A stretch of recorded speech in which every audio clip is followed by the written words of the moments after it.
तेलंगाना सरकार का हिंदू विरोधी चेहरा फिर हुआ बेनकाब।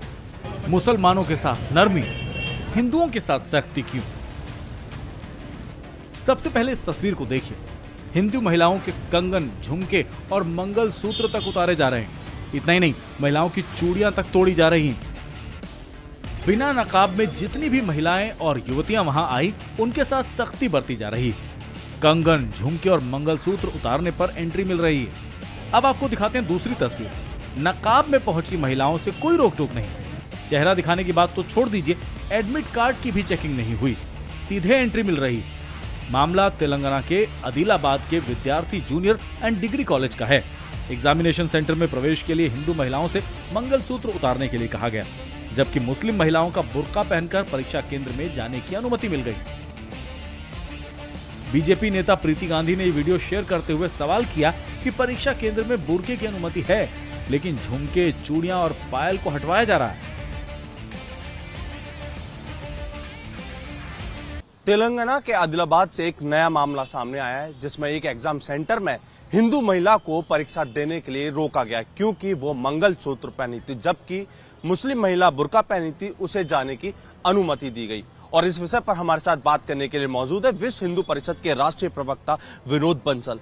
सर, तेलंगाना में एग्जाम सेंटर था, उसमें देखा गया कि हिंदू महिला थी, मंगलसूत्र पहनी थी, चूड़ी उतरवाने के लिए कहा गया, उससे बिच्छू उतरवाने के लिए, पायल उतरवाने के लिए कहा गया और कहा कि अगर आप इसने मंगलसूत्र पहना तो आप यहाँ पर एग्जाम नहीं दे पाएंगी और अनुमति नहीं है। तो वहीं दूसरी तरफ बुर्का पहनी मुस्लिम महिलाओं को अनुमति दे दी गई, उनसे कोई भी सवाल नहीं किया गया और प्रशासन ने भी उन्हें रोकने की कोशिश नहीं की।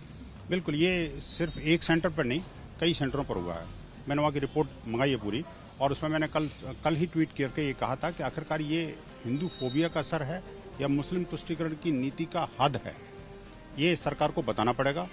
आखिरकार कौन से नियम के तहत, कौन से कानून के तहत, कौन से मापदंड के तहत हिंदू मानबिंदु और हिंदुओं के प्रतीक चिन्हों को उतरवाने की कोशिश की जा रही है। ये कोई एग्जामिनेशन का कोई रूल नहीं है और न ही कोई एग्जामिनेशन को ठीक से कंडक्ट करने का कोई इंटेंशन इन लोगों का है। आप देखिए कि जो पूरी तरह से कवर्ड महिला थी, जो बुर्के में थी, उसको बड़े आराम से जाने दिया जा रहा है, उसकी तो चेकिंग तक नहीं कर रहे आप। और आपको लग रहा है कि कुंडल में से, बाली में से, पायल में से और कड़े में से या चूड़ियों में से नकल का सामान ले जाएंगे। इनकी बुद्धि पर भी तरस आता है। लेकिन बात बुद्धि की नहीं है, बात है सरकार की नीतियों की, बात है सरकार की मानसिकता की।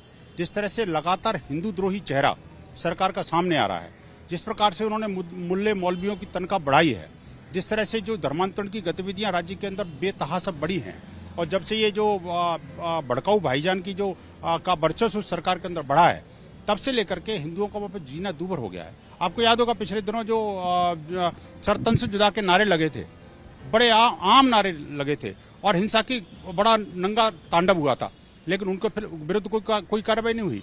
और उसके विरुद्ध एक नेता ने अगर कुछ बयान दे दिया तो उस पर कार्रवाई हो गई। वहीं हमने देखा कि वो जो हमारे हिंदू देवी देवताओं की मौकरी बनाने वाले को रेड कारपेट वेलकम दिया गया और हिंदू द्रोही चेहरों को खुले में छोड़ दिया जाता है। आखिरकार ये कौन सी तरीका है?